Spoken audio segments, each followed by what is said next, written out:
আসসালামু আলাইকুম প্রিয় শিক্ষার্থীরা, সবাইকে স্বাগত আমাদের আজকের ক্লাসে।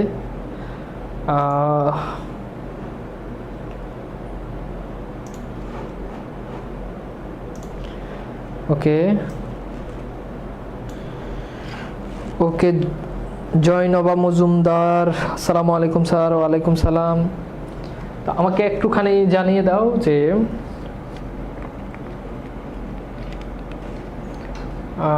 সবকিছু ক্লিয়ার আছে কিনা।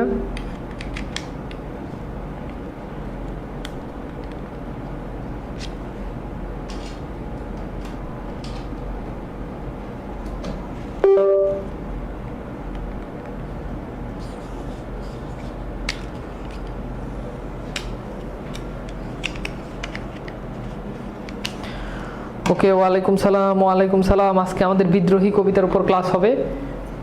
ওকে, তো সবকিছু ঠিক আছে কিনা আমাকে একটুখানি জানাও।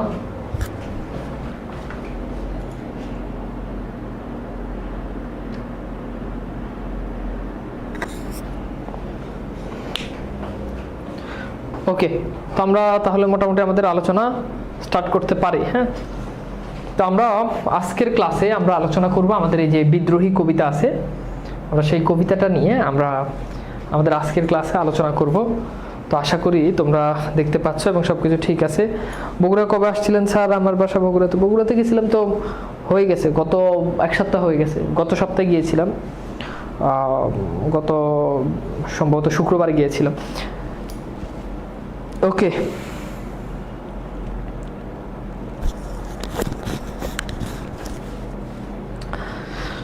Okay fine. তো আমরা তাহলে চলে যেতে পারি আমাদের আজকের ক্লাসে। আমরা আজকে আলোচনা করব আমাদের বিদ্রোহী কবিতা। তোমাদের এইচএসসিতে পাঠ্যভুক্ত পাঠ্য বইয়ে যে কবিতাগুলো আছে তার মধ্যে সবচেয়েতে অনেক অনেক অনেক বেশি গুরুত্বপূর্ণ যেই কবিতাটা, সেই কবিতাটা নিয়ে আজকে হচ্ছে আমরা আলোচনা করতে যাচ্ছি। স্যার, আমাদের বাংলা ভার্স 6.0 কোর্সে তো কয়জন স্টুডেন্ট এনরোল করছে যদি বলতেন কাইন্ডলি। আমার আম্মু জানতে চাইছে। এখন পর্যন্ত প্রায় অ্যাপ্রক্সিমেট 2000 স্টুডেন্ট এনরোল করছে এখন পর্যন্ত। ওকে, তো ঠিক আছে, আমরা তাহলে শুরু করে দিই। ভাই, আপনি রংপুরে আসেননি কেন? আপনি আসলে ভালো লাগতো। আমি আসার কথা ছিল, কিন্তু আসলে নানা সমস্যার কারণে আসতে পারিনি। আর আসলে তো আজকে তোমাদের ক্লাসটাও নিতে পারতাম না, তাই না? ওকে, তো ঠিক আছে। আমরা আসলে ব্যাচ অনেক ছিল। আমার আজকে পাওয়ার প্লেতে ক্লাস ছিল 2:30টায়। তারপর তোমাদের ক্লাস, এতগুলো ব্যাচ আসলে অফ দিয়ে আমায় রংপুর যাওয়াটা আমার কাছে মনে হচ্ছে যে এটার থেকে বেশি গুরুত্বপূর্ণ হচ্ছে আমার স্টুডেন্টদের ক্লাস নেওয়া। আমি আসলে গেলে আমার 2 দিন ক্লাস মিস হবে, স্টুডেন্টদের ক্লাস নিতে পারবো না। তো ইনশাল্লাহ ঠিক আছে। তো আমরা চলো শুরু করে দিই। বাংলা ভার্স দ্বিতীয় পত্র বইটা পাওয়া যাবে, ফ্রি অর্ডার চলতেছে এখন। ফ্রি অর্ডার দিয়ে দিতে পারবা, বই খুব তাড়াতাড়ি চলে আসবে। অল্প কয়েকদিনের ভিতরে আমরা হচ্ছে বই প্রেসে পাঠিয়ে দিব। ওকে, তো চলো তাহলে আমরা শুরু করে দিই আমাদের আজকের ক্লাস। আজকে হচ্ছে আমরা বিদ্রোহী কবিতা নিয়ে আলোচনা করব। বিদ্রোহী কবি লিখেছেন কাজী নজরুল ইসলাম। তো প্রথমেই আমরা একটু বিদ্রোহী কবিতার মূল ভাব যেটা, ওইটা একটু না ব্যাপারটা একটু বোঝার জন্য চেষ্টা করি। কবিতার যে মূল ভাব আছে, কবি কাজী নজরুল ইসলাম রচিত বিদ্রোহী কবিতাটি কবির প্রথম কাব্যগ্রন্থ অগ্নিবীণা কাব্যগ্রন্থ থেকে সংকলন করা হয়েছে। তাহলে পরীক্ষায় যদি প্রশ্ন আসে যে বিদ্রোহী কবিতাটি কোন কাব্যগ্রন্থের অন্তর্গত, তাহলে কি আনসার করবো বলো তো? বিদ্রোহী কবিতাটি কোন কাব্যগ্রন্থের অন্তর্গত? উত্তর হচ্ছে অগ্নিবীণা কাব্যগ্রন্থ। ওকে, এবং এটা অগ্নিবীণা কাব্যগ্রন্থের দ্বিতীয় কবিতা। অগ্নিবীণা কাব্যগ্রন্থের কততম কবিতা, এটাও পরীক্ষাতে প্রশ্ন আসে। উত্তর হচ্ছে দ্বিতীয় কবিতা। এরপর দেখো, রবীন্দ্র যুগে এই কবিতার মধ্য দিয়ে এক প্রাতিবিম্বিক কবিকণ্ঠের আত্মপ্রকাশ ঘটেছে, যা বাংলা কবিতায় ইতিহাসে এক বিরল স্মরণীয় ঘটনা। বিদ্রোহী কবিতায় আত্মজাগরণ উন্মুখ কবির সদম্ব মানে হচ্ছে দম্ভ সহ বা অহংকার সহ আত্মপ্রকাশ ঘোষিত হয়েছে। কবিতায় সগর্বে কবি নিজের বিদ্রোহী কবি সত্তার প্রকাশ ঘটিয়ে ঔপনিবেশিক ভারতবর্ষের শাসকদের শাসন ক্ষমতার ভিত কাঁপিয়ে দিয়েছেন। তো ঔপনিবেশিক ভারতবর্ষের, অর্থাৎ একটা সময় আমরা মানে যখন বাংলাদেশ, ভারত, পাকিস্তান একসাথে ছিল, তখন আসলে দেখা গিয়েছে যে তখন বা ভারতরা আমাদেরকে, ভারত না, ব্রিটিশরা আমাদেরকে একটা সময়, দীর্ঘ সময় ধরে তারা আমাদেরকে শাসন করেছে। তো এই যে ব্রিটিশদের যে দীর্ঘ সময় আমরা যে শোষণের শিকার হয়েছে, এটা আসলে শাসন না, এটা হচ্ছে শোষণ। সেই শোষণের বিরুদ্ধে মূলত তিনি এই কবিতাটা লিখেছেন। এই কবিতায় সংযুক্ত রয়েছে ঔপনিবেশিক শাসনের বিরুদ্ধে কবির ক্ষোভ ও বিদ্রোহ। কবি সকল অন্যায় অনিয়মের বিরুদ্ধে বিদ্রোহ ঘোষণা করতে গিয়ে বিভিন্ন ধর্ম, ঐতিহ্য, ইতিহাস ও পুরাণের শক্তি উৎস থেকে উপকরণ উপাদান সমীকৃত করে নিজের বিদ্রোহী সত্তার অবয়ব রচনা করেছেন। তো তিনি যখন এই কবিতাটা লিখেছেন তখন হিন্দু ধর্ম থেকে তিনি অনেকগুলো ক্যারেক্টার নিয়েছেন, মুসলিম পুরাণ থেকে অনেকগুলো ক্যারেক্টার নিয়েছেন, ইতিহাস থেকে তিনি কিছু জিনিস নিয়েছেন। এইভাবে নিয়ে তিনি তার শক্তিমত্তা ব্রিটিশদের কাছে তিনি কি করেছেন, প্রদর্শন করেছেন। ওকে, ঠিক আছে ভাই, আপনার পাঞ্জাবিটা করা, ধন্যবাদ, থ্যাংক ইউ। ওকে, তো এরপর দেখো আমরা একটু দেখি, কবিতার শেষে ধ্বনিত হয় অত্যাচারীর অত্যাচার অবসান কাম্য, অর্থাৎ যারা অত্যাচার করতেছে তাদের অবসান, তাদের শেষ হবে, অত্যাচারের শেষ হবে, এটা কবি কামনা করেছেন। বিদ্রোহী কবি উৎকণ্ঠ ঘোষণায় জানিয়ে দেন যে উৎপীড়িত জনতার ক্রন্দন রোল, ক্রন্দন রোল মানে হচ্ছে কান্নার আওয়াজ, ক্রন্দন রোল মানে কি, কান্নার আওয়াজ, কান্নার আওয়াজ। ওকে, কান্নার আওয়াজ যতদিন পর্যন্ত প্রশমিত না হয়, মানে প্রশমিত মানে হচ্ছে কমে যাবে, ততদিন পর্যন্ত বিদ্রোহী কবি সত্তা শান্ত হবে না। অর্থাৎ যতদিন পর্যন্ত নির্যাতিত মানুষের কান্নার আওয়াজ কমবে না ততদিন পর্যন্ত কবি শান্ত হবেন না। এই চিরবিদ্রোহী অব্রবেদী চির উন্নত শির রূপে বিরাজ করবে। তো যাই হোক, মোটামুটি আমরা ঘটনাগুলো বুঝতে পারছি। এখন আমরা একটু ক্যারেক্টারগুলোতে যাব, ক্যারেক্টারগুলোতে গেলে তোমাদের আগে বুঝতে একটু সুবিধা হবে। হ্যাঁ, ওকে। বিলাসী লেখা কেন? আচ্ছা, ক্যাপশনে কি বিলাসী লেখা? তাহলে ঠিক করে দিব, এটা বিদ্রোহী হবে আর কি। ওকে, তো দেখো আমরা একটু দেখি, যেমন একটা লাইন আছে কবিতায়, মহাপ্রলয়ে আমি নটরাজ। তো নটরাজ হচ্ছে মূলত শিবের আরেকটা নাম। তো এখানে দেখো, আমরা আগে ক্যারেক্টারগুলো বুঝি, তারপর আমরা যখন কবিতাটা পড়বো তখন আমাদের জন্য আরো অনেক ভালো হবে। তো হিন্দু দেবতা শিবের অজস্র নাম রয়েছে, মূলত শিবের একটা নাম হলো নটরাজ। তো নটরাজ হচ্ছে সৃষ্টি যখন ধ্বংস হবে, অর্থাৎ এই পৃথিবী যখন ধ্বংস হবে, তখন ধ্বংসের সময় এই মহাদেব বা শিব ভয়ঙ্কর রূপে নিত্যময় মূর্তি হলো নটরাজ। তার এই ধ্বংসাত্মক নৃত্যকে বলা হয় তাণ্ডব নৃত্য। তারা বুঝতে পারতেছো, মহাপ্রলয়ে আমি নটরাজ, নটরাজ হচ্ছে পৃথিবী যখন ধ্বংস হবে তখন নটরাজ এরকম তাণ্ডব নৃত্য করবেন, এই জন্য তিনি এখানে নটরাজ আনছেন। আমি জাস্ট ক্যারেক্টারগুলোর সাথে একটু পরিচয় করে দিচ্ছি, তারপর যখন মূল জিনিসগুলো আসবে তখন আমি তোমাদেরকে আরো বলবো। তো এখানে ধৈর্যটি সম্পর্কে বলা আছে। তো ধৈর্যটি সম্পর্কে কি বলা আছে, যে ধৈর্যটি হচ্ছে এই ক্যারেক্টারটা, এগুলো এখানে ডিটেলস লেখা আছে, আমি যখন কবিতা পড়বো তখন তোমাদেরকে আরো বলবো। তো বলছে আমি ভীম ও ভাসমান মাইন, একটা লাইন আছে। তো এটা হচ্ছে ভীমের ছবি। তো ভীম হচ্ছে মূলত তাকে একবার বিষ খাইয়ে তাকে নদীতে ফেলে দেওয়া হয়েছে। তখন নাগ যারা আছে, নদীর নাগরা তারা উদ্ধার করে, ভীমকে উদ্ধার করে। তো ভীমকে উদ্ধার করার পর তাকে এক ধরনের বিশেষ পানীয় খাওয়ায়। এই পানীয় খাওয়ার পর ভীম একেবারে শক্তিশালী হয়ে গেছে, মানে পৃথিবীর কোনো বিষ তাকে আর আক্রমণ করতে পারে না। এইভাবে আসলে ভীমের কথাটা এখানে এসেছে। এরপর বলছে আমি ধর্মরাজের দণ্ড, এটা হচ্ছে ধর্মরাজের হাতে একটা দণ্ড থাকে, দণ্ড মানে হচ্ছে লাঠি। মূলত ন্যায় বিচার প্রতিষ্ঠার জন্য ধর্মরাজ এই দণ্ডটা ব্যবহার করে থাকে। এখানে একটা কি ছবি বলা যায় এটাকে, এটা একটা মানে সুশীল ছবি দেখা যাচ্ছে নেটে। আমি আসলে ওরপিএস লিখে সার্চ দিয়েছি, আর আরো অনেক খোলামেলা ছবি আসছে। তা আমি একটু কাটিং ফাটিং করে যতটুকু আসলে রাখা দরকার ততটুকুই রাখছি। তো যাই হোক, তো এই ওরপিএস হচ্ছে বাঁশি বাজাইতো, মূলত তিনি গ্রিক পৌরাণের একটা ক্যারেক্টার। তো ওরপিয়াস খুব চমৎকার বাঁশি বাজাইতো, বলা হয় তাকে যে ওরপিয়াসের বাঁশির মানে বাঁশির সুর পাথরও শুনতো, পাথর জড় পদার্থ ওরপিয়াসের বাঁশির সুর শুনতো।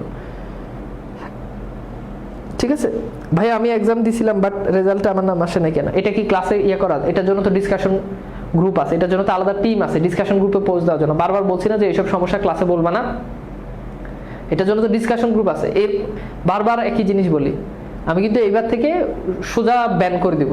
ক্লাসে এই ধরনের সমস্যা রিলেটেড সমস্যার সমাধান ক্লাসে করার জন্য আসি নাই, ক্লাসে পড়ার সমাধান করার জন্য আসছি। তোমাদের সমস্যা হইতেই পারে এই রিলেটেড, এক্সাম দিতে পারি না, নাম আসে না, এই সেই, ওগুলোর জন্য ডিসকাশন গ্রুপে পোস্ট দিতে হবে। ওকে, এরপর দেখো আরো অনেকগুলো ক্যারেক্টার আছে। আমি বলরাম, আমি হলো বলরাম স্কন্দে। এই ছবিতে যাকে দেখতে পাচ্ছ তার নাম হচ্ছে মূলত বলরাম। এই বলরামের স্কন্দে মানে হচ্ছে কাঁধে হলো মানে হচ্ছে লাঙ্গল, এরকম লাঙ্গল থাকে, এই জন্য এখানে মানে অস্ত্র হিসাবে লাঙ্গল থাকে, এই জন্য এখানে। খেপা দুর্বাসা, এটা হচ্ছে দুর্বাসা হচ্ছে একজন ঋষি, তিনি সবসময় রেগে থাকেন। হ্যাঁ, দুর্বাসা মানে হচ্ছে যার সাথে বাস করা যায় না। দুর্বাসা শব্দের অর্থ যার সাথে বাস করা যায় না। এটাকে বলা হয় দুর্বাসা। তিনি সবসময় রেগে থাকেন, খুবই ক্ষিপ্ত থাকেন। ওকে, বিশ্বমিত্রের শিষ্য, এই যে বিশ্বমিত্র এখানে যাকে দেখতে পাচ্ছ তিনি হচ্ছে বিশ্বমিত্র। তো মূলত বিশ্বমিত্র হচ্ছে তিনি খুব ধ্যান তপস্যা করতেন, খুব ধ্যান করতেন, তপস্যা করতেন, এই জন্য এখানে বিশ্বমিত্রের কথা এসেছে। এরপর হচ্ছে আমি পরশুরামের কঠোর কুঠার, পরশুরামের অস্ত্র ছিল কুঠার, এটাও এখানে আসছে। আচ্ছা, এরপর মোটামুটি ক্যারেক্টারগুলোর সাথে জাস্ট পরিচয় করাই দিলাম। এবার আমরা এই যে একটা বলছে এটা ছেলে না, ওরপিয়াস ছেলে নামে, ওরপিয়াস ছেলে নামে, এটা জানা দরকার আছে। মানে কি পরিমাণ ফ্যান্টাসিতে ভোগে পোলাপায়, ছেলে নামে এটা জানা দরকার আছে। ওকে, তো আমরা কবিতাতে চলে যাই। আমরা কি কবিতাতে যাবো? সবার কাছে বই থাকলে, মেইন বই থাকলে খোলো, অথবা বাংলাভাষ বই থাকলে দেখো, একদম প্রত্যেক লাইন বাই লাইন বাংলাভাষ বইতে দেওয়া আছে। প্রত্যেক লাইন বাই লাইন বলে ভুল হবে, প্রত্যেক শব্দের ব্যাখ্যা বাংলাভাষ বইতে দেওয়া আছে। যাদের কাছে বই নাই তারা প্লিজ অর্ডার দিয়ে দিও, হ্যাঁ, বইটা।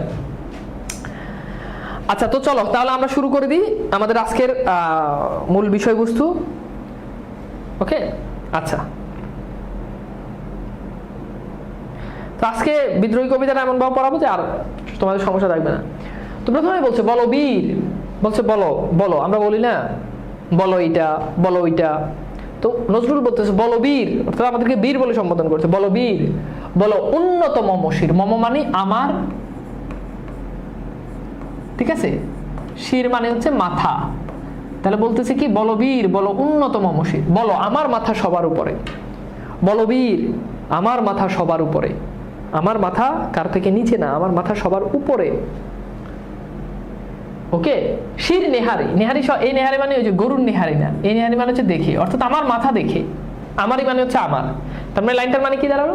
বলো বীর, বলো উন্নত মমশির, বলো আমার মাথা সবার উপরে, অর্থাৎ আমি কারো নিচে না, আমি কারো কাছে নত নই, আমার মাথা সবার উপরে। শির নেহারি আমারই, অর্থাৎ আমার মাথা দেখে, আমার মাথা এতটাই উপরে এটা দেখে। নতশির, নতশির মানে হচ্ছে নত হয়, মাথা নত হয়। নতশির মানে কি? মাথা নত হয়। ওই শিখর হিমাদ্রির, শিখর মানে হচ্ছে চূড়া, শিখর মানে কি? চূড়া, আর হিমাদ্রি মানে হচ্ছে হিমালয়। অর্থাৎ বলতেছে আমার মাথা এতটাই উপরে যে আমার মাথা দেখে হিমালয়, হিমালয় তো অনেক উপরে, হিমালয়ের চূড়া একেবারে শীর্ষস্থান যেটা, এই চূড়াটাও আমাকে দেখে মাথা নত হয়ে যায়। আমরা মাঝে মধ্যে বলি না আমি যখন গরম হব তখন সবাই ঠান্ডা, তাই না? তো নজরুল বলতেছে আমার মাথা এতটাই উপরে যে হিমালয়ের যে চূড়া, এই হিমালয়ের চূড়াও আমার মাথা শীর্ষস্থান, এটাও আমার মাথাকে দেখে সেও কি হয়ে যায়? নত হয়ে যায়। আমি চির দুর্ধর্ম, দুর্বিনীত, নৃশংস। বলছে আমি চির দুর্ধর্ম, দুর্ধর্ম মানে কি? যাকে দমন করা যায় না, অর্থাৎ আমাকে দমন করতে পারবা না, দমন করা যায় না, অর্থাৎ তোমরা আমাকে দমন করতে পারবা না। এই যে আমি যে অন্যায়ের বিরুদ্ধে প্রতিবাদ করতেছি, তোমরা আমাকে দমন করতে পারবা না। দুর্বিনীত, দুর্বিনীত মানে হচ্ছে যার মধ্যে বিনয় নাই, অর্থাৎ আমার মধ্যে কোনো বিনয় নাই। ওকে, এটা কিন্তু ওই যে, এটা কিন্তু তোমারও আমার বলতেছেন, এটা বলতেছে ওই যে ব্রিটিশদেরকে বলতেছে যে তোমরা মনে করতেছো আমার মধ্যে কোনো কি নাই, আমার মধ্যে কোনো বিনয় নাই। নৃশংস, নৃশংস মানে কি? নৃশংস মানে হচ্ছে নিষ্ঠুর, অর্থাৎ আমি হচ্ছে কি ভয়ঙ্কর নিষ্ঠুর। ওকে, তাহলে নজরুল কি বলতেছে? আমি চির দুর্ধর্ম, আমি চির দুর্ধর্ম, আমাকে তোমরা দমন করতে পারবে না। দুর্বিনীত, আমার মধ্যে কোনো বিনয় নেই। নৃশংস, আমি হচ্ছে কি নৃশংস মানে নিষ্ঠুর যে। মহাপ্রলয়, মহাপ্রলয় মানে হচ্ছে পৃথিবী ধ্বংসের দিন, পৃথিবী ধ্বংসের দিন। ওকে, তো বলছে মহাপ্রলয় মানে পৃথিবী ধ্বংসের দিন, আমি নটরাজ, সেদিন আমি শিব হয়ে পৃথিবীতে আবির্ভাব করব। শিবের কথা কেন বলছে? নটরাজ ওই যে পৃথিবী যখন ধ্বংস হয় তখন সে তাণ্ডব নৃত্য করে। কি করে বলো? তখন সে তাণ্ডব নৃত্য করে। নজরুল বলছে যে মহাপ্রলয়ে আমি নটরাজ, অর্থাৎ পৃথিবী যখন ধ্বংস হবে তখন আমি নটরাজ হয়ে আমি কি করব? তাণ্ডব নৃত্য করব, শিব হয়ে যাব। আমি সাইক্লোন, সাইক্লোন যেভাবে কি করে সবকিছু লন্ডভন্ড করে দেয়, আমি হচ্ছে ওই রকম, আমি হচ্ছে কি সাইক্লোন। আমি ধ্বংস, আমি মহাভয়, মহাভয় মানে হচ্ছে যাকে সবাই ভয় পায়, সবাই ভয় পায়। ওকে, তো বলছে যে আমি মহাভয়, আমি অভিশাপ পৃথ্বী, পৃথ্বী মানে হচ্ছে পৃথিবী। তো বলছে যে আমি অভিশাপ কিসের জন্য? আমি তোমাদের এই অধীন পৃথিবীর জন্য, আমি এই পৃথিবীর জন্য অভিশাপ। অর্থাৎ এটা দ্বারা পৃথিবীর জন্য অভিশাপ, এটা কোন অর্থ বলছে? যে পৃথিবীতে যা কিছু কি হয়েছে, যা কিছু অন্যায় অবিচার, সেই সব কিছুর জন্য আমি হচ্ছে অভিশাপ। আমি দুর্বার, অর্থাৎ যাকে ধরে রাখা যায় না, যে এগিয়ে চলে। আমি ভেঙে করি সব চুরমার, আমি অনিয়ম উশৃঙ্খল, অর্থাৎ আমার মধ্যে কোনো নিয়ম নাই, উশৃঙ্খল, আমার মধ্যে কোনো শৃঙ্খলা নাই। আমি দোলে যাই, দোলে যাই মানে কি? পা দিয়ে পিষে ফেলা, পিষে ফেলা। ওকে, পা দিয়ে আমরা এরকম মানে পার এরকম করে ফিসে ফেলে না এরকম, আমি ফিসে যাই, সরি আমি দলে যাই যত বন্ধন, অর্থাৎ তোমাদের যত বন্ধন আছে, যত নিয়ম কানুন শৃঙ্খলা আছে, এই সব কিছুকে আমি কি করি, আমি পা দিয়ে ফিসে ফেলি। আমি কি করি, আমি পা দিয়ে ফিসে ফেলি। ঠিক আছে, এইবার বলো এতটুকু পর্যন্ত কি বোঝা গেছে? আমি কি তোমাদেরকে এই জিনিসটা বুঝাইতে পারছি? আই রিপিট, বলো বীর, বলো উন্নত মমশির, বলো আমার মাথা সবার উপরে, শির নেহারি আমারই, নেহারি মানে দেখে, অর্থাৎ আমার মাথা দেখে, নতশির ওই শিখর হিমাদ্রি, অর্থাৎ হিমালয়ের চূড়াও কি হয়ে যায়, মাথা নত করে ফেলে। আমি চির দুর্দম, দুর্ধর্ম মানে কি, যাকে দমন করা যায় না, দুর্বিনীতি নৃশংস, আমার মধ্যে কোনো বিনয় নেই এবং আমি হচ্ছে নৃশংস। মহাপ্রলয়ে আমি নটরাজ, যখন পৃথিবী ধ্বংস হবে, পৃথিবী যেদিন ধ্বংস হবে সেদিন আমি নটরাজ রূপে পৃথিবীতে আবির্ভাব ঘটবে আমার। আমি সাইক্লোন, আমি ধ্বংস, অর্থাৎ আমি হচ্ছে সাইক্লোন, আমি ধ্বংস। আমি মহাভয়, আমি অভিশাপ পৃথ্বীর, অর্থাৎ আমি হচ্ছে মহাভয়, আমাকে সবাই ভয় পায়। আমি অভিশাপ পৃথ্বীর, আমি পৃথিবীর জন্য অভিশাপ। আমি দুর্বার, আমি ভেঙে করি সব চুরমার। আমি অনিয়ম উশৃঙ্খল, আমি দলে যাই যত বন্ধন, দলে যায় মানে কি, পিষে ফেলি, আমি পিষে ফেলি যত নিয়ম কানুন বন্ধন শৃঙ্খল, তোমাদের বানানো যত নিয়ম কানুন যত শৃঙ্খলা রয়েছে, যা কিছু আছে সবকিছু আমি পা দিয়ে মারিয়ে ফেলি, বা আমি পা দিয়ে ফিসে ফেলি। ওকে, আচ্ছা, এরপর বলছে আমি মানি না কোনো আইন, অর্থাৎ ব্রিটিশদেরকে বলতেছে যে আমি তোমাদের বানানো কোনো আইন মানি না। আমি তোমাদের, তোমরা তো নিজেরাই মানুষের উপর অন্যায় অবিচার করতেছো, আমাদেরকে শোষণ করতেছো, সুতরাং তোমাদের বানানো কোনো আইন আমি মানি না। আমি ভরা তরি, ভরা তরি মানে হচ্ছে কি নৌকা, তার মানে ভরা নৌকা, ভরা তরি মানে কি ভরা নৌকা। আমি ভরা তরি করি ভরা ডুবি, অর্থাৎ আমি একটা ভরা নৌকাকে আমি ভরা ডুবি, আমি ডুবিয়েও দিতে পারি। একটা ভরা নৌকা, ওটাকে আমি ডুবিয়েও দিতে পারি। আমি টর্পেডো, টর্পেডো মানে তো বুঝতে পারতেছো যে ডুবোজাহাজ থেকে এক ধরনের নিক্ষেপণযোগ্য এক ধরনের অস্ত্র, ডুবোজাহাজ থেকে এক ধরনের অস্ত্র নিক্ষেপ করা হয়। তো আমি হচ্ছে সেই টর্পেডোর মতো, আমি সেই অস্ত্র। এরপর বলছে আমি ভীম ভাসমান মাইন, আমি হচ্ছে ভীমের মতো। ভীম সম্পর্কে আমরা একটু আগে জানছি যে হচ্ছে সমুদ্রে ভেসে থাকতো, তাকে কোনো বিষ আক্রমণ করতে পারতো না, অর্থাৎ সে হচ্ছে বিষ রোধী, কোনো বিষ তাকে অ্যাটাক করতে পারতো না। তো সে বলছে আমি ভীম ভাসমান মাইন, আমি ভীমের মতো ভেসে থাকি, আমি হচ্ছে ভীমের মতো। আর ভাসমান মাইন, ভাসমান মাইন মানে কি, এখানে ভীমকে মূলত ভাসমান মাইনের সাথে তুলনা করছে। ভীম নদীতে ভেসে থাকে, আর মাইন হচ্ছে তোমার ওই যে তোমার এইটা হচ্ছে এক ধরনের অস্ত্র আর কি, যে সমুদ্রের বুকে যেটা চলে, তীর বা অ্যাকচুয়ালি তীর বলা যায় না, আমি হচ্ছে সেই মাইন, সেই অস্ত্রের মতো, ভাসমান মাইনের মতো আমি।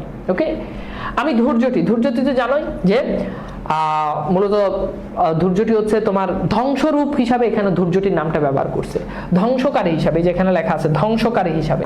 ওকে, তাহলে ধৈর্যটি হচ্ছে শিবের আরেক নাম, এখানে মূলত বোঝানো হচ্ছে সে ধ্বংসকারী। তাহলে আমি হচ্ছে কি ধৈর্যটির মতো, আমি হচ্ছে ধ্বংসকারী, আমি সবকিছু ধ্বংস করে দিব। আমি এলোকেশে ঝড়, অকাল বৈশাখী, অকাল বৈশাখে যখন ঝড় আসে, অকাল বৈশাখে, বৈশাখে যখন অকাল বৈশাখে যখন ঝড় আসে, তখন দেখবা যে ঝড়ে সবকিছু লন্ডভন্ড করে দেয়, ঘর বাড়ি সবকিছু তছনছ করে ফেলে। নজরুল বলছে আমি হচ্ছে এরকম, আমি এরকম, আমি সবকিছু ঝড়ের মতো, অকাল বৈশাখী ঝড়ের মতো আমি সবকিছু লন্ডভন্ড করে ফেলি। আমি বিদ্রোহী, আমি বিদ্রোহীর সুত, সুত মানে হচ্ছে পুত্র, ছেলে, আমি হচ্ছে বিদ্রোহীর ছেলে। বিশ্ববিদাত্রী, অর্থাৎ বিশ্ববিদাত্রী মানে হচ্ছে সৃষ্টিকর্তা। নজরুল এখানে বলতেছে আমি কার ছেলে, আমি হচ্ছে সৃষ্টিকর্তার ছেলে। ওকে, আমি নিজে বিদ্রোহী, আমার বাবা নিজেও বিদ্রোহী। আমি কার সন্তান, আমি স্বয়ং বিশ্ববিদাত্রীর সন্তান, অর্থাৎ আমি সৃষ্টিকর্তার ছেলে। এবার বলো এতটুকু পর্যন্ত কি বোঝা গেছে? ওকে, আমি মানি না কোনো আইন, আবার রিপিট করতেছি, আমি কোনো আইন মানি না। আমি ভরা তরি করি ভরা ডুবি, আমি ভরা তরিকে ভরা ডুবিয়েও দিতে পারি। আমি টর্পেডো, টর্পেডো হচ্ছে ডুবোজাহাজ থেকে নিক্ষেপণযোগ্য এক ধরনের অস্ত্র। আমি ভীম ভাসমান মাইন, আমি ভীমের মতো মাইন। আমি ধৈর্যটি, আমি ধ্বংসকারী, আমি এলোকেশে ঝড়, অকাল বৈশাখী। আমি বিদ্রোহী, আমি বিদ্রোহীর সুতো, আমি বিশ্ববিদাত্রী, অর্থাৎ আমি বিদ্রোহীর সন্তান, আমি নিজে বিদ্রোহী, আবার আমি বিদ্রোহীর সন্তান, বিদ্রোহীর ছেলে। ওকে, বোঝা গেছে এই অংশটা? এখানে এখানে সাইডে ব্যাখ্যা দেওয়া আছে, টর্পেডো কি, ভীম কি, ধৈর্যটি কি। যদিও এগুলো আগে একবার রিপিট করছি, বাট আমি চেষ্টা করতেছি প্রত্যেকটা লাইন বাই লাইন তোমাদেরকে বুঝাই দেওয়ার জন্য। কথা কি বোঝা গেছে না বুঝো নাই? ওকে, এরপর বলছে যে বলবীর চির উন্নত মমশির, বলছে বলবীর চির উন্নত মমশির, অর্থাৎ আবার এই লাইনটা রিপিটেড লাইন। আমি সৃষ্টি, অর্থাৎ আমি সবকিছু তৈরি করতে পারি। আমি ধ্বংস, আবার আমি ধ্বংসও করতে পারি, অর্থাৎ আমার মধ্যে দুইটা রূপই আছে, আমি তৈরিও করতে পারি, আমি ধ্বংসও করতে পারি, আমার মধ্যে দুইটা রূপই আছে। আমি লোকালয়, আমি শ্মশান। লোকালয় মানে হচ্ছে যেখানে মানুষজন থাকে, হ্যাঁ মানুষজন থাকে এমন জায়গা, ওটাকে বলো লোকালয়। আর শ্মশান মানে তো বুঝতে পারতেছ, শ্মশান মানে কি, আমরা কবর বলি না, তো শ্মশান বলতে আমরা সহজ অর্থ বোঝার জন্য কবর বলতে পারি আর কি। তাহলে কি বলছে? লোকালয়, যেখানে খুব মানুষের কলহর থাকে, অনেক কিছু থাকে। হ্যাঁ, তো এখানে ভাইয়া সেকেন্ড টার্ম পরীক্ষায় অর্ধাঙ্গীয় সুচেতনা দিয়েছে কলেজে, এটা না নিষেধ করলাম, এই ওকে ওকে একটু ইয়ে করো, ওকে হচ্ছে সাসপেন্ড করতেছি কত দিনের জন্য? 24 ঘন্টা না, 3 দিনের জন্য করলাম। হ্যাঁ, কেন করছি বুঝতে পারছো? কারণ এগুলো প্রত্যেক ক্লাসে বারবার এগুলো বলা হয়। কি বলি বলো তো? বলি যে তোমার কলেজের অনুযায়ী 2000 পোলাপাইন 2000 কলেজে পড়ে, সবার কলেজের অনুযায়ী কি আমার কোর্স চালাইলে হবে? আমার কোর্সের মডিউল দেওয়া আছে, ওই মডিউল অনুযায়ী হবে। ওকে, তো বলছে আমি ধ্বংস, আমি লোকালয়, অর্থাৎ আমি লোকালয়ের মতো যেখানে মানুষজন থাকে, আবার আমি শ্মশানের মতো নিস্তব্ধ। আমি অবসান নিশাবাস। অবসান নিশাবাস মানে হচ্ছে রাতের শেষ ভাগ। অবসান নিশাবাস মানে কি? রাতের শেষ ভাগ। আচ্ছা, রাতের শেষ ভাগ কি হয়? রাতের শেষ ভাগে সাধারণত কি হয়? সব কিছু একেবারে পিনপতন, নীরব হয়ে যায়, ঠান্ডা হয়ে যায়, কোনো সাউন্ড থাকে না, তাই না? হ্যাঁ, তো বলছে কি আমি অবসান নিশাবাস, অর্থাৎ আমি রাতের শেষ ভাগ, আমি রাতের শেষ অংশ। রাতের শেষ অংশ যেমন কি হয়ে যায়, একেবারে ঠান্ডা, কোনো সাউন্ড নাই, কোনো কিচ্ছু নাই, এরকম হয়ে যায়। আমি ইন্দ্রাণীর সুতো। ইন্দ্রাণীর সুতো মানে কি? সুতো মানে তো ছেলে, তা আমি ইন্দ্রাণীর ছেলে। ইন্দ্রাণীর ছেলের নাম কি জানো? জয়ন্ত। এটা পরীক্ষাতে প্রশ্ন আসে। তাহলে আমি ইন্দ্রাণীর ছেলে, নজরুল নিজেকে এবার বলতেছে। তাহলে একবার বলছে আমি বিশ্ববিধাত্রী, অর্থাৎ আমি সৃষ্টিকর্তার ছেলে। ঠিক আছে, ওকে। আবার বলতেছে কি আমি ইন্দ্রাণীর ছেলে। হাতে চাঁদ, আমার একটা হাতে থাকে কি? চাঁদ। ভালে, ভালে মানে হচ্ছে কোপালে, ভালে মানে কি? কোপালে। আমার কোপালে থাকে সূর্য, অর্থাৎ আমার হাতে থাকে চাঁদ, আমার কোপালে থাকে সূর্য। মম, মম মানে কি? আমার। মম এক হাতে বাঁকা বাঁশের বাঁশারি, আমার এক হাতে থাকে বাঁশের বাঁশারি, অর্থাৎ আমার এক হাতে থাকে বাঁকা বাঁশের বাঁশি। আমার এক হাতে থাকে কি? বাঁশের বাঁশি। তোমরা তো জানো বাঁশি কি দিয়ে বানায়? কাঠ দিয়ে বানায়? লোহা দিয়ে বানায় না, বাঁশ দিয়ে বানায়। তো এই জন্য বলছে বাঁশের বাঁশারি মানে বাঁশের বাঁশি। আরেক হাতে রণতুর্য, আমার আরেকটা হাতে থাকে কি? রণতুর্য মানে যুদ্ধাস্ত্র। আমার আরেক হাতে থাকে কি বলতো? অস্ত্র থাকে। তাহলে এক হাতে থাকে বাঁশি। এখানে বাঁশি হচ্ছে প্রেমের সংকেত, প্রেম। আর অস্ত্র হচ্ছে দ্রোহের সংকেত, দ্রোহ, বিদ্রোহ। অর্থাৎ আমার মধ্যে প্রেমও আছে, ভালোবাসাও আছে, সবই আছে। বুঝতে পারছো কথা? কি বোঝা গেছে? তাহলে বলছে কি আমি সৃষ্টি, আমি ধ্বংস, আমি লোকালয়, আমি শ্মশান। অর্থাৎ আমি লোকালয় যেখানে মানুষজন থাকে, এরকম কোলাহল থাকে। আবার আমি শ্মশান, যেখানে মরদেহ যেখানে পোড়ানো হয়। হ্যাঁ, পিনপতন, নীরব থাকে, যেখানে বেদনা থাকে, কষ্ট থাকে, কোনো আনন্দ থাকে না, সেটা। আমি অবসান নিশাবাস মানে আমি রাতের শেষ ভাগ। আমি ইন্দ্রাণীর সুতো, অর্থাৎ আমি সৃষ্টিকর্তার, আমি ইন্দ্রাণীর সুতো, আমি ইন্দ্রাণীর ছেলে জয়ন্ত। আমার এক হাতে থাকে চাঁদ, আর আমার কপালে থাকে সূর্য। আমার এক হাতে থাকে বাঁকা বাঁশের বাঁশি, আমার এক হাতে বাঁশি থাকে, এটা প্রেমের সংকেত। বাঁশি দিয়ে প্রেম করা বুঝে না? বাঁশি তো প্রেমের সংকেত। তোমরা কৃষ্ণের নাম শুনছো? শ্রীকৃষ্ণ রাধাকে যখন কাবু করে তখন কি দিয়ে কাবু করে? বাঁশি দিয়ে কাবু করে। কৃষ্ণ কদম তলাতে বসে বসে বাঁশি বাজায়, আর রাধা বাঁশির শব্দ শুনে তার মন প্রাণ আকুল হয়ে যায়, ব্যাকুল হয়ে যায়। কৃষ্ণ যখন কদম তলাতে বসে যখন বাঁশি বাজায়, বাঁশিকে বলা হয় বংশী। যখন বাঁশি বাজায় তখন রাধা বড়াইকে বলে যে কেনা বাঁশি বাই বড়াই কালিনী নৈকুলে, কেনা বাঁশি বাই বড়াই এগুড গোকুলে, আকুল শরীর মোর ব্যাকুল মন, বাঁশির শব্দে মোর আউলইল রন্ধন। কেনা বাঁশি বাই বড়াই সেনা কুঞ্জনা, দাসী হয়ে তার পায়ে নিশুব আপনা। বলছে বড়াইকে বাঁশি বাজাচ্ছে, তার বাঁশির শব্দ শুনে আমার রন্ধন এলোমেলো হয়ে যাচ্ছে, আমার রান্না এলোমেলো হয়ে যাচ্ছে। রাধা বাঁশির শব্দ শুনে সে রান্না করতে পারতেছে না, তার রান্না এলোমেলো হয়ে যাচ্ছে। কেনা বাঁশি বাই বড়াই সেনা কুঞ্জনা, দাসী হয়ে তার পায়ে নিশিব আপনাকে। বাঁশি বাজাচ্ছে বড়াই, সে কে? তার পায়ে আমি নিজেকে প্রেমিকা না, আমি দাসী হয়ে যাব। দাসী হয়ে তার পায়ে আমি নিজেকে কি করব? সমর্পণ করব। তো এই জন্য বাঁশি হচ্ছে কি? প্রেম। বাঁশি কি? প্রেমের সংকেত। বাঁশি কি রিপ্রেজেন্ট করে? প্রেম রিপ্রেজেন্ট করে। বাঁশি দিয়ে প্রেমিকাকে, এখন তো এগুলো দেখা যায় না, বাঁশি দিয়ে প্রেমিকাকে কি করে? বসে বসে বাঁশির শব্দ শোনায়, বাঁশি শোনায়, বাঁশির বাজনা শোনায়, তাই না? আচ্ছা, তাহলে হোপফুলি আমরা এই অংশটা বুঝতে পারছি। এবার আমাকে বলো তো, আমি কি বুঝাইতে পারছি?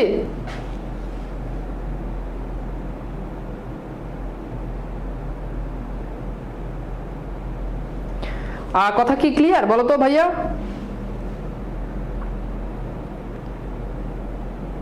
বুঝা গেছে? Okay fine. ওকে ঠিক আছে। এরপর দেখো, আমি বেদুইন, আমি চেঙ্গিস। তো বেদুইন হচ্ছে আরবের যাযাবর জাতি, আরবের যাযাবর জাতি, ঠিক আছে। তো বলছে আমি বেদুইন, আমি চেঙ্গিস। চেঙ্গিস হচ্ছে মঙ্গোলীয়দের একজন যোদ্ধা বা রাজা, মঙ্গোলীয় যোদ্ধা বলতে পারি আমরা, মঙ্গোলীয় রাজা বা যোদ্ধা। ওকে, মহান যোদ্ধা ছিল একজন। তো বলছে আমি বেদুইন, আমি আরবের যাযাবর জাতি, আমি চেঙ্গিস, ঠিক আছে। আমি আরবের যাযাবর জাতি, আবার আমি হচ্ছে কি চেঙ্গিস। আমি আপনারে ছাড়া, আপনারে মানে হচ্ছে নিজেকে, আমি নিজেকে ছাড়া, আমি নিজেকে ছাড়া করি না কাহারে কুন্নিস। কাহারে মানে হচ্ছে কাউকে, কুন্নিস মানে হচ্ছে মাথা নত করা, অভিবাদন জানানো। আমি কখনো নিজেকে ছাড়া অন্য কারো কাছে আমি কখনোই মাথা নত করি না, ঠিক আছে। আমি বজ্র, আমি ঈশান বিশান ওঙ্কার। আচ্ছা, বজ্র মানে তো বুঝছো, ওই যে বাজ, বজ্র ঠাডা পড়ে না, বজ্রের মতো কঠিন। আমি ঈশান বিশান ওঙ্কার। তো ঈশান বিশান, পৃথিবী যখন ধ্বংস হবে তখন মূলত এই উত্তর পূর্ব কোণ, যেটা উত্তর পূর্ব কোণ বা যেটাকে ঈশান কোণ বলা যায়, এই ঈশান কোণ বা উত্তর পূর্ব কোণ থেকে একটা ধ্বনি আসবে, ওঙ্কার ধ্বনি। তো বলছে পৃথিবী ধ্বংসের আগে ঈশান কোণ থেকে বা উত্তর পূর্ব কোণ থেকে যে ওঙ্কার ধ্বনি আসবে, আমি সেই ধ্বনি, তাহলে আবার রিপিট করতেছি, ভালো করে বুঝো। আমি বেদুইন, আমি চেঙ্গিস। আমি আরবের যাযাবর জাতি, আবার আমি চেঙ্গিস। আমি মঙ্গোলীয়দের যে যোদ্ধা, আমি তার মতো। আমি আপনারা ছাড়া কাহারে করি না কুন্নিস। আমি নিজেকে ছাড়া কোনোদিন কারো কাছে মাথা নত করি না, কাউকে কখনো অভিবাদন জানাই না। আমি বজ্র, আমি ঈশান বিশান ওঙ্কার। আমি হচ্ছে বজ্র, আবার আমি ঈশান কোণ থেকে যে ওঙ্কার ধ্বনি আসবে পৃথিবী ধ্বংসের আগে, আমি সেই ধ্বনি। আমি ইসরাফিলের সিংহার মহাহুঙ্কার। আমরা জানি পৃথিবী যখন ধ্বংস হবে তখন ইসরাফিল আলাইহিস সালাম সিংহায় ফু দিবেন, সেই ফু দেওয়ার পরেই পৃথিবী ধ্বংস হবে। তো নজরুল বলছে আমি ইসরাফিলের সিংহার যে হুঙ্কার আছে, তিনি যে হুঙ্কার দিবেন, আমি সেই হুঙ্কার। কথা কি বোঝা গেছে? কথা কি বোঝা গেছে? ওকে। এরপর বলছে আমি পিনাক পানির ধুম্রটিশুল ধর্মরাজের দণ্ড। আমি চক্র ও মহাশঙ্খ, আমি প্রণবে নাদে প্রচন্ড। আমি খেপা দুর্বাসা বিশ্বমিত্রের শিষ্য, আমি দাবানল দাহ দহন করিব বিশ্ব। তো বুঝি, বোঝা যাবে না কিছুই, বাট বুঝতে হবে। আমি পিনাক পানির ধুম্রটিশুল, আমি পিনাক পানির ধুম্রটিশুল। আচ্ছা, এইটার মানে কি? তো পিনাক পানি মানে হচ্ছে, পানি শব্দের অর্থ সাধারণত হাত, ঠিক আছে, হাত। আর পিনাক হচ্ছে এক ধরনের ধনুক। এখানে মূলত পিনাক পানি দ্বারা এক ধরনের ধনুককে বুঝাইছে, বুঝছো? তাহলে দেখো, পিনাক পানি দ্বারা মহাশক্তির প্রতীক শিব, আর শিবের ধনুক হলো পিনাক। অশুভ শক্তি বিনাশে মহাদেব যেমন ডুগডুগি বাজিয়ে পিনাক ও ত্রিশূল ব্যবহার করে থাকেন। তাহলে নজরুল বলতেছে যে আমি হচ্ছে শিবের হাতে যে ধনুক থাকে, আমি সেই ধনুক। শিবের হাতে যে কি থাকে, ধনুক থাকে, আমি হচ্ছে সেই ধনুক। ধর্মরাজের দণ্ড, ধর্মরাজের হাতে আমরা দেখছি ধর্মরাজের হাতে একটা লাঠি থাকে। তো নজরুল বলছে আমি হচ্ছে ধর্মরাজের হাতের সেই লাঠি, ঠিক আছে। তাহলে প্রথম দিকে বলছে কি আমি শিবের হাতের ধনুক বা পিনাক, এরপর বলছে আমি ধর্মরাজের হাতের লাঠি, এরপর বলছে আমি চক্র ও মহাশঙ্খ। এই লাইনটা খুব ইম্পর্টেন্ট, তোমরা অনেকে এই লাইনটা বুঝো না। আমি চক্র ও মহাশঙ্খ। তো মূলত দেবতা বিষ্ণুর 4টা হাত ছিল, 4টা হাত। কয়টা হাত? 4টা হাত। তো এই 4টা হাতে 4টা জিনিস থাকতো, খুব ভালো করে খেয়াল করো। 4টা হাতে 4টা জিনিস থাকতো, তার ভিতরে 2টা জিনিস, একটা হচ্ছে শঙ্খ আর একটা হচ্ছে পদ্ম। এই শঙ্খ আর হচ্ছে কি, একটা হচ্ছে শঙ্খ আর একটা হচ্ছে পদ্ম। দুই হাতে, এক হাতে থাকতো শঙ্খ আর এক হাতে থাকতো পদ্ম। বাকি 2 হাতে থাকতো গদা আর এক হাতে থাকতো চক্র। এখন মনে রাখবা, আর গদা আর চক্র যেটা, এটা হচ্ছে অমঙ্গলের প্রতীক। এই দুটা অমঙ্গলের প্রতীক, ঠিক আছে। আর শঙ্খ আর পদ্ম এটা হচ্ছে মঙ্গলের প্রতীক। খুব ভালো করে বুঝতে হবে, একটু খেয়াল করো প্লিজ। দেবতা বিষ্ণুর 4টা হাত ছিল, 4টা হাতের ভিতরে 2টা হাতে থাকতো শঙ্খ পদ্ম, আর বাকি একটা হাতের মধ্যে থাকতো শঙ্খ পদ্ম, আবার আরেকটা হাতের মধ্যে থাকতো গদা চক্র। তাহলে শঙ্খ পদ্ম এটা হচ্ছে মঙ্গলের প্রতীক, গদা চক্র এটা হচ্ছে অমঙ্গলের প্রতীক। তো নজরুল যেটা করলেন, নজরুল মঙ্গল থেকে একটা জিনিস আনলেন। মঙ্গল থেকে কি আনলেন? দেখো, আমি চক্র ও মহাশঙ্খ, এই যে শঙ্খ, এটা হচ্ছে মঙ্গলের প্রতীক, অর্থাৎ আমার মধ্যে মঙ্গল আছে, আমার মধ্যে কি আছে? মঙ্গল আছে। আমি চক্র, এই যে চক্র হচ্ছে কি? অমঙ্গলের প্রতীক। দেখো, তাহলে আমার মধ্যে আবার অমঙ্গলও আছে, বুঝতে পারছো? তাহলে আমার মধ্যে মঙ্গলও আছে, আবার আমার মধ্যে অমঙ্গলও আছে, বুঝতে পারছো? এই লাইনটা বুঝছো কিনা? আমি চক্র ও মহাশঙ্খ, অর্থাৎ চক্র হচ্ছে মঙ্গলের প্রতীক, শঙ্খ হচ্ছে অমঙ্গলের প্রতীক। চক্র হচ্ছে মঙ্গলের প্রতীক, শঙ্খ হচ্ছে অমঙ্গলের প্রতীক। কথা কি বোঝা গেছে? ওকে, কথা কি বুঝতে পারছো বলো তো? মাঝে মধ্যে স্ক্রিন বাড়ি দিয়ে আবার আমি দেখতেছি, বাট এটা আসলে টেকনিক, মানে হঠাৎ করে ক্লাসের মধ্যে তো আসলে এটা সলভ করা যায় না, বাট এটা মেজর কোনো ইস্যু না। আমি দেখছি যে 1 সেকেন্ড মাঝে মধ্যে একটু স্ক্রিন প্রবলেম করে, এটা কোনো প্রবলেম না, ক্লাস করার সমস্যা নাই। ওকে, পিনাক পানি বলতে কি বুঝায়? পিনাক পানি বলতে বুঝায় মূলত মহাশক্তির প্রতীক শিব, আর এই শিবের ধনুক হলো পিনাক। ওকে, তো আমি পিনাক পানির ধূম্র ত্রিশূল, তাহলে খেয়াল করো, বলতে যে আমি পিনাক পানির ধূম্র ত্রিশূল, মানে ডুগডুগি জাতীয় যেই ইয়ে থাকে আর কি, ডুগডুগি জাতীয়, ডুগডুগি বাজিয়ে যেই ত্রিশূল ব্যবহার করে, মূলত বাদ্যযন্ত্রকে বোঝাচ্ছে। ওকে, হ্যাঁ, গুড। তাহলে দেখো, চক্র হচ্ছে অমঙ্গলের প্রতীক, শঙ্খ হচ্ছে মঙ্গলের প্রতীক। আচ্ছা, এরপর বলছে আমি উন্মন মন উদাসীন। উন্মন মানে হচ্ছে যার মন নেই, মন স্থির নেই। তাহলে আমার মন স্থির নেই। উদাসীন, উদাসীন মানে হচ্ছে উদাসীন। তাহলে নজরুল আজকে উদাসীন, ঠিক আছে? এরপর খেয়াল করো, আমি বিধবার বুকে ক্রন্দন শ্বাস। ক্রন্দন শ্বাস মানে কি? কান্নার, কান্নার আওয়াজ, কান্নার শ্বাস, কান্নার শ্বাস, ঠিক আছে? তো নজরুল কি বলছে একটু খেয়াল করে দেখো। নজরুল বলছে যে আমি বিধবার বুকে ক্রন্দন শ্বাস, অর্থাৎ বিধবা যখন তার স্বামীকে হারায় তখন তার কি আর কোনো কিছু ভালো লাগে? তার কি ভাই? চক্র মানে কি অমঙ্গল, এই যে দেখো এখানে দিয়ে দিছি, এই যে চক্র মানে অমঙ্গল, শঙ্খ মানে হচ্ছে মঙ্গল। তো বলছে বিধবা যখন তার স্বামীকে হারায় তখন কি তার কোনো কিছু ভালো লাগে? তখন দেখবে যে সে সারাদিন খালি কান্না করে, সারাদিন খালি কান্না করে। তো বলছে আমি বিধবার বুকে ক্রন্দন শ্বাস। বিধবা যখন তার স্বামীকে হারায় তখন আমি তার বুকের গভীর যে দীর্ঘশ্বাস, যে কান্না, আমি সেটা।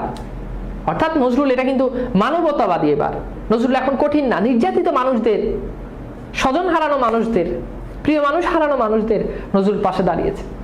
হাউতাস আমি হুতাশির, অর্থাৎ আমি হাউতাস, আমি খুবই হতাশ। হাউতাস আমি হুতাশির, আমি খুবই কি? হতাশ। আমি বঞ্চিত ব্যথা পথবাসী, চির গৃহহারা যত পথিকের। অর্থাৎ আমি যারা পথবাসী, যারা পথে বাস করে, যারা গৃহ হারিয়েছে, নিজের ঘর যারা হারিয়েছে, সে সমস্ত পথিকদের আমি বঞ্চিত ব্যথা, অর্থাৎ ঘর বাড়ি হারানোর ব্যথা। কিছু মানুষ দেখবে যে রাস্তায় রাস্তায় হাঁটে, তাদের থাকার জায়গা নাই, নিজের ঘর বাড়ি হারাইছে, অত্যাচারী, হ্যাঁ, শাসক তাদের ঘর বাড়ি কি করছে? অবৈধভাবে দখল করছে। তো সেই সকল মানুষ যারা ঘর বাড়ি হারাইছে, তারা ঘর বাড়ি হারানোর যে কষ্ট, যে বেদনা, আমি তাদের সেই ঘর বাড়ি হারানো থেকে বঞ্চিত হওয়ার যে ব্যথা, আমি হচ্ছে সেই ব্যথা।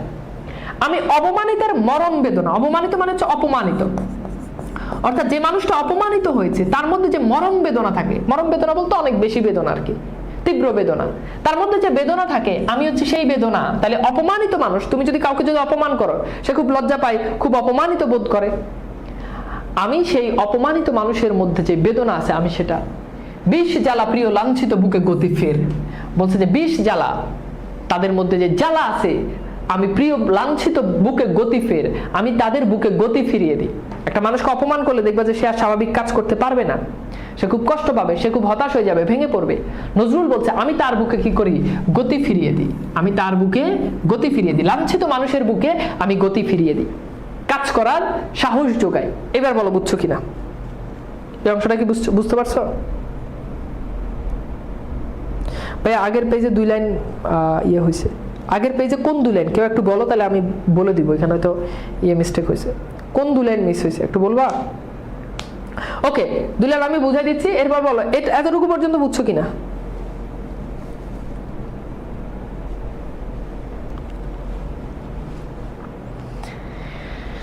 এতটুকু পর্যন্ত কি বোঝা গেছে?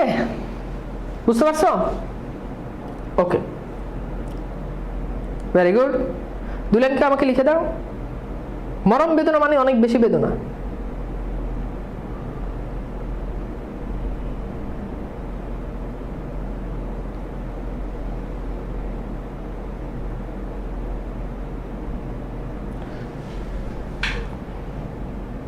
ও আচ্ছা আচ্ছা সরি, এইখানে এই 2 লাইন মিস হয়েছে না?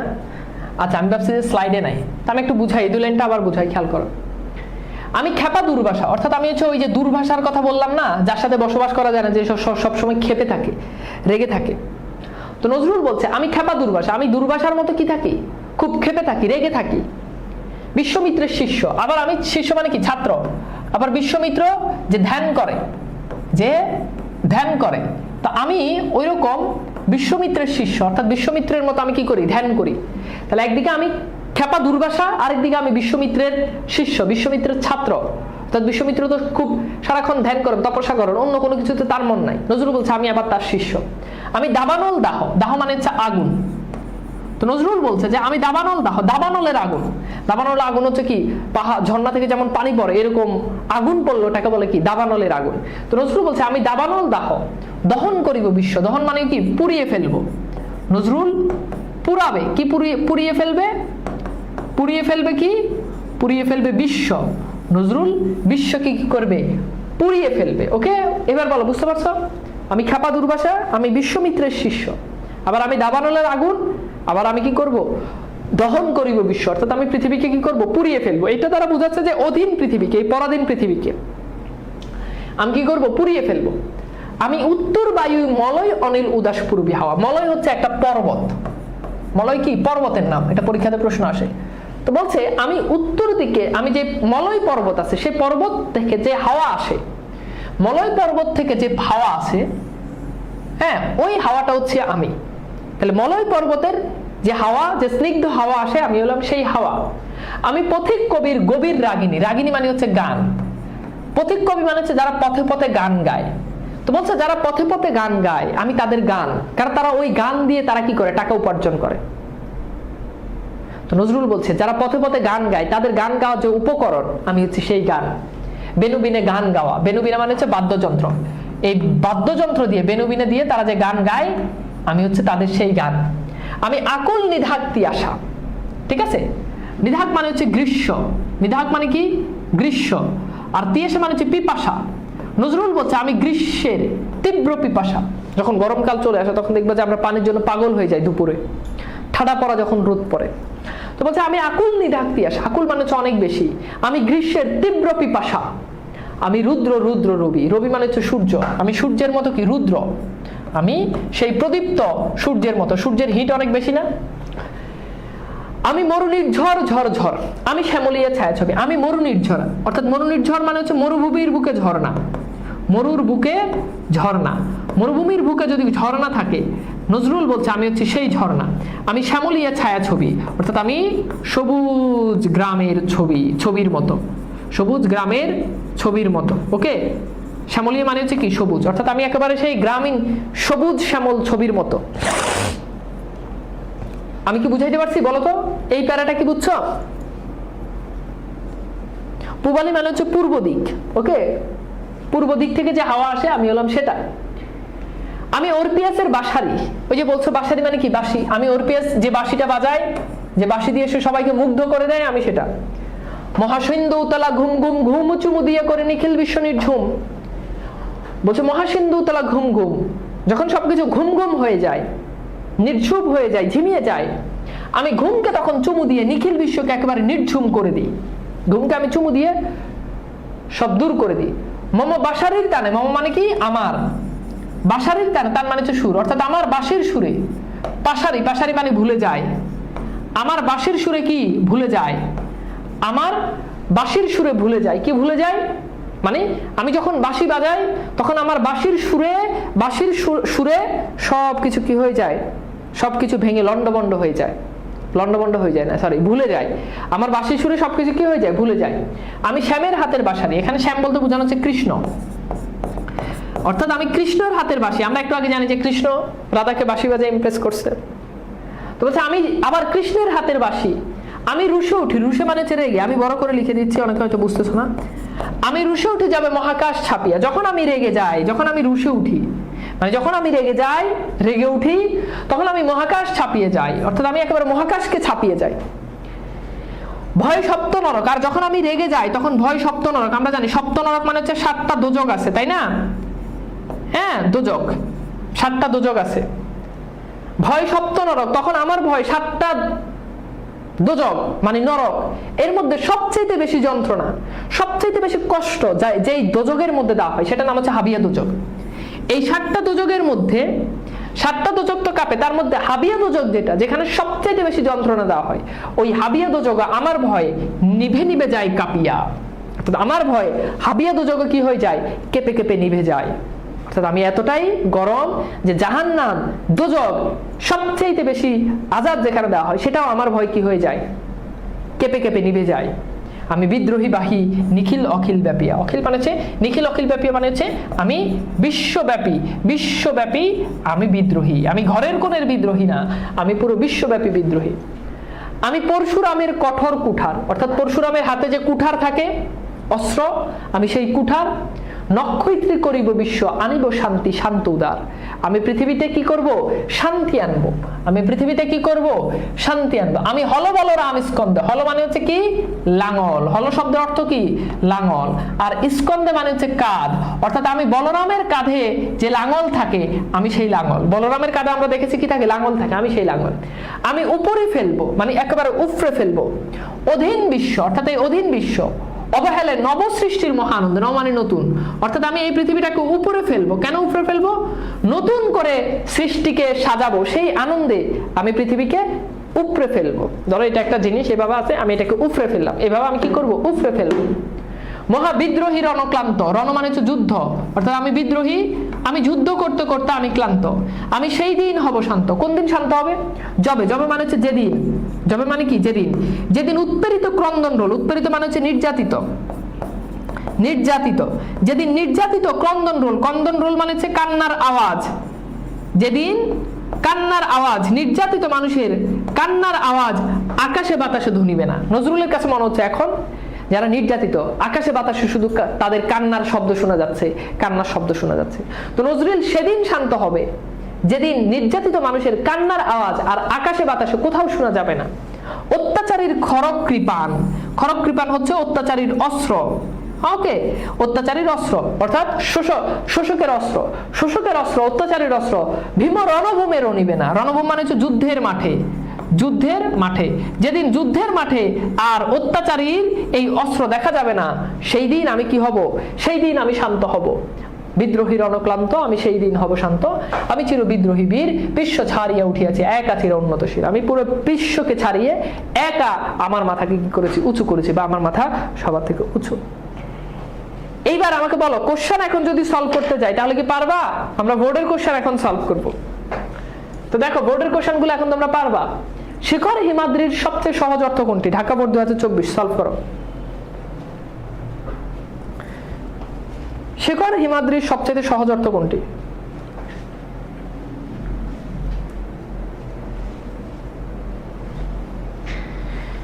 শিখর হিমাদ্রির সবচেয়ে সহজ অর্থ কোনটি?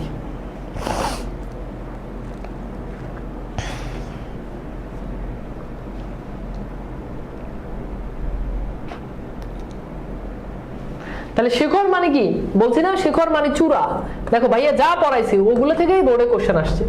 হিমাদ্রি মানে কি, হিমালয়, তাহলে হিমালয় শীর্ষ চূড়া, তার মানে রাইট অ্যান্সার হচ্ছে কি সি। ভেরি গুড, ওকে। এরপর বিদ্রোহী কবিতাটি কবি কোন কাব্যগ্রন্থ থেকে সংকলিত? ঢাকা বোর্ড 2024, এটা তোমাদেরকে অনেক আগেই পড়াইছি, একদম ক্লাসের প্রথমেই এটা তোমাদেরকে পড়াইছি, তাই না?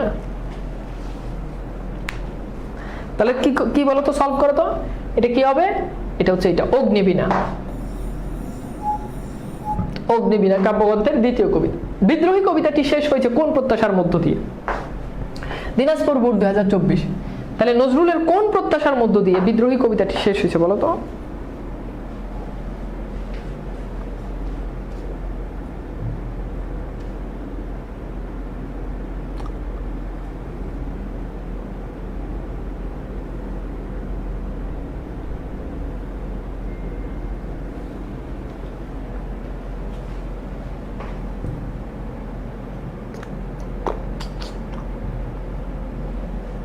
কই গেলাম আমি, টিপ দিয়া যে কই চলে গেলাম।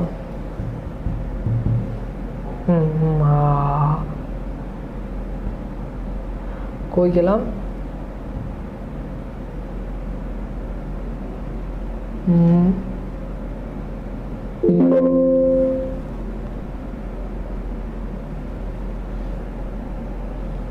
হ্যাঁ এখানে, হ্যাঁ ওকে। তাহলে কি বলছে, বিদ্রোহী কবিতা শেষ হয়েছে কোন প্রত্যাশা, যে অত্যাচারের বিনাশ, অন্যায়ের শাস্তি, তাহলে অত্যাচারের অবসান, ঠিক আছে। দেখো এখানে দুইটার ভিতরে প্যাচ লাগতে পারে। বিনাশ মানে হচ্ছে ধ্বংস, মানে অত্যাচারী ধ্বংস হোক এটা না, অত্যাচারের অবসান হোক। ওই যে বলছে ভীম রণভূমের অনিবে না, আমি সেই দিন হব শান্ত, যব উৎপীড়িত করন্দন রোল আকাশে বাতাসে ধনিবে না, তাহলে উত্তর হচ্ছে ডি। বিদ্রোহী কবিতায় ব্যবহৃত ঐতিহাসিক চরিত্র কোনটি? এখন খেয়াল করো, ওরপিয়াস, ইসরাফিল, নটরাজ, চেঙ্গিস। তাহলে এখানে বলছে বিদ্রোহী কবিতায় ব্যবহৃত ঐতিহাসিক চরিত্র কোনটি? ঐতিহাসিক চরিত্র হচ্ছে চেঙ্গিস। চেঙ্গিস তো মঙ্গোলীয়দের যোদ্ধা, তার মানে ইতিহাস থেকে নিছে। বাকি তুমি ওরপিয়াস বলো, ইসরাফিল, এটা কি আমাদের কোনো ঐতিহাসিক চরিত্র না, এটা আমাদের মানে মুসলিম, এটা আমাদের মিথের থেকে আসছে বা পুরাণ থেকে আসছে। পুরাণ মানে হচ্ছে গ্রন্থ, এগুলো মানে বিভিন্ন মিথ বা গ্রন্থ থেকে আসছে। বাট চেঙ্গিস কিন্তু ঐতিহাসিক চরিত্র। ইখতিয়ার উদ্দিন মোহাম্মদ বিন বখতিয়ার খলজি, চেঙ্গিস খা, হাজি শরীয়তুল্লাহ, এগুলোর নাম শুনো নাই? এরা হচ্ছে আমাদের ইতিহাসের চরিত্র। ওকে, তাহলে এটা হচ্ছে ডি। এরপর দেখো বিদ্রোহী কবিতাটি কবি নিজেকে কার দণ্ড, এটা দত্ত হবে না, এখানে মিস্টেক আছে, এটা হচ্ছে দণ্ড। কার দণ্ড বলে উল্লেখ করেছেন বলতো? কার দণ্ড বলে উল্লেখ করেছেন? তাহলে আমি পরশুরামের দণ্ড, আমি ইসরাফিলের দণ্ড, আমি ধর্মরাজের দণ্ড, তাহলে ধর্মরাজের কথা বলছেন তাই না? আমি ধর্মরাজের দণ্ড। ওকে, এরপর দেখো বিদ্রোহী কবিতায় মূল চেতনা প্রকাশিত হয়েছে কোন পাকগুক্তির মাধ্যমে, মানে মূল কথা। চট্টগ্রাম বোর্ড 2024 আসছে, সংসার গরিবে এক নতুন সমাজ, ওরা একটি ফুলকে বাঁচাবো বলে যুদ্ধ করি, আমরা সোনার বাংলা, আমার সোনার বাংলা আমি তোমার, সকল দেশের রানী সেজে আমার জন্ম। তাহলে বুঝতে পারতেছে এটার উত্তর হচ্ছে কি, মোরা একটি ফুলকে বাঁচাবো বলে যুদ্ধ করে,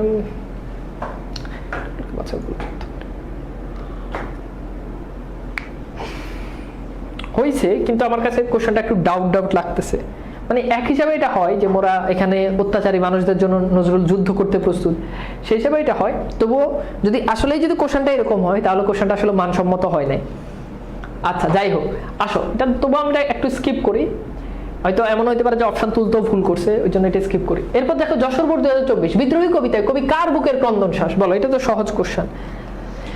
বিদ্রোহী কবিতায় কবি কার বুকের ক্রন্দন শ্বাস, তাহলে কি বলছে, আমি বিধবার বুকে ক্রন্দন শ্বাস, তাই না? আচ্ছা, বিদ্রোহী কবিতায় কবি অশান্ত হয়ে ওঠার কারণ কি? নিপীড়িত মানবতার জন্য, হারানো ঐতিহ্য ফেরানোর জন্য, স্বাধীনতার জন্য, একাকিত্ব। তো বুঝতে পারতো সেটার উত্তর হচ্ছে ক, নিপীড়িত মানবতার জন্য। বিদ্রোহী কবিতায় নটরাজ বলতে কাকে বোঝানো হয়েছে? তো নটরাজ বলতে শিব মহাদেব, নটরাজ শিব মহাদেব একই মানুষ, একই জন, তাহলে উত্তর হচ্ছে কি মহাদেব। শির নেহারে আমারে নত শির ওই শিখর হিমাদ্রি, চরমটি মূলত কি প্রকাশ পেয়েছে? তীব্র আত্মবিশ্বাস, চরম দুঃসাহস, প্রবল অহংকার, বিপুল প্রত্যাশা। তাহলে উত্তর হচ্ছে তীব্র আত্মবিশ্বাস। মানে শির নেহারে, আমার মাথা দেখে নত শির ওই শিখর হিমাদ্রি, অর্থাৎ হিমালয়ের চূড়া উন্নত হয়ে যাবে, এটা তার আত্মবিশ্বাস, যেটা হবেই হবে। ওকে, তীব্র আত্মবিশ্বাস। বিদ্রোহী কবিতায় অকাল বৈশাখীর ঝড়ের সঙ্গে তুলনা করা হয়েছে কিসের সাথে? এলানো কেশের সাথে। ওকে, কেশ মানে তো বুঝতে পারতেছো চুল, ওই যে আমি এলো কেশের ঝড় অকাল বৈশাখী, লাইনটা পড়ছো না? বিদ্রোহী কবিতায় কবি নিজেকে কার সুতো বলে পরিচয় দিয়েছেন? যশোর বোর্ড 2023, সলভ করো।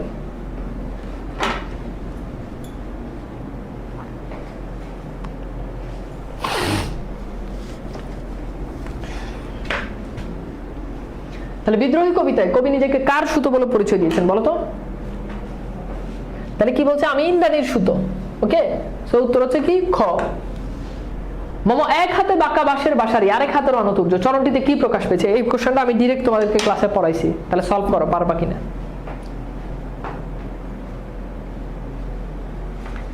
তাহলে কি, মম এক হাতে বাঁকা বাঁশের বাঁশারি, বাঁশে হচ্ছে প্রেম, রণতুর্য হচ্ছে দ্রোহ, তাহলে উত্তর হচ্ছে ক, প্রেম ও দ্রোহ। ওকে, সরি, প্রেম ও দ্রোহ তো আছে সিতে, সি হচ্ছে রাইট অ্যান্সার। ওকে, বিদ্রোহী কবিতায় প্রণবনাথ বলতে কি বোঝানো হয়েছে? প্রণবনাথ বলতে বোঝানো হয়েছে ওঙ্কার ধ্বনি। বিদ্রোহী কবিতায় কবি নিজেকে কার শিষ্য বলেছেন? আমি বিশ্বমিত্রের শিষ্য, লাইনটা মনে আছে? দাবানল হয় কি দহন করবে বলো? আমি দাবানল দাহ দহন করিব কি? আমি দাবানল দাহ দহন করিব কি? আমি দাবানল দাহ দহন করিব বিশ্ব, তাহলে উত্তর হচ্ছে সি। এইবার বলো আজকের ক্লাসটা কেমন লাগছে? যে বিদ্রোহী কবিতা তোমাদের এত ঝামেলার একটা কবিতা, তোমরা বুঝো না, পড়ো না। তো আজকের ক্লাসের মধ্য দিয়ে এই কবিতাটা কি তোমাদের কাছে কি সহজবোধ্য হয়েছে বলো তো? তো কবিতাটা আসলে একটু জটিল, বাট যেভাবে পড়াইছি আমার মনে হয় যে আর কোনো কিছুই বাকি থাকার কথা না। ওকে, সো সবাই তাহলে ভালো করে পড়ো, যেভাবে পড়াইছি। আর যাদের কাছে বাংলা ভাষ বই আছে তারা একটু বাংলা ভাষ বই খুললেই দেখতে পারবা কত চমৎকার করে। যাদের কাছে আছে তারা একটু বলো, মানে কমেন্ট লাইভেই বলো। এখন অনেকে হয়তো বই খুলে রাখছো, মানে মন থেকে বলো যে মানে এইভাবে পড়ানোর পর আমার ক্লাস তারপর বই, মানে বইটা কেমন, জাস্ট বিদ্রোহী কবিতাটা দেখলে তুমি বুঝতে পারবা। প্রত্যেকটা ওয়ার্ড বাই ওয়ার্ড বিশ্লেষণ করে দেওয়া আছে। এরপর একটা প্যারার পরে পরে কি, একটা হচ্ছে কবিতার ব্যাখ্যা আর একটা হচ্ছে কবিতার বিশ্লেষণ। কবিতার বিশ্লেষণে প্রত্যেকটা শব্দের অর্থ দেওয়া আছে, আবার কবিতার ব্যাখ্যাতে প্রতি 2 লাইন 3 লাইনের ব্যাখ্যা কি কি ওইটাও আবার দেওয়া আছে। মানে এইভাবে পড়লে আসলে আর কিছুই লাগবে না, জাস্ট বইটা যাদের কাছে আছে তারা বুঝতে পারবে, যাদের কাছে নাই তারা হচ্ছে বইটা অর্ডার দিয়ে দাও। ওকে, আজকের মতো বিদায় নিচ্ছি, আল্লাহ হাফেজ।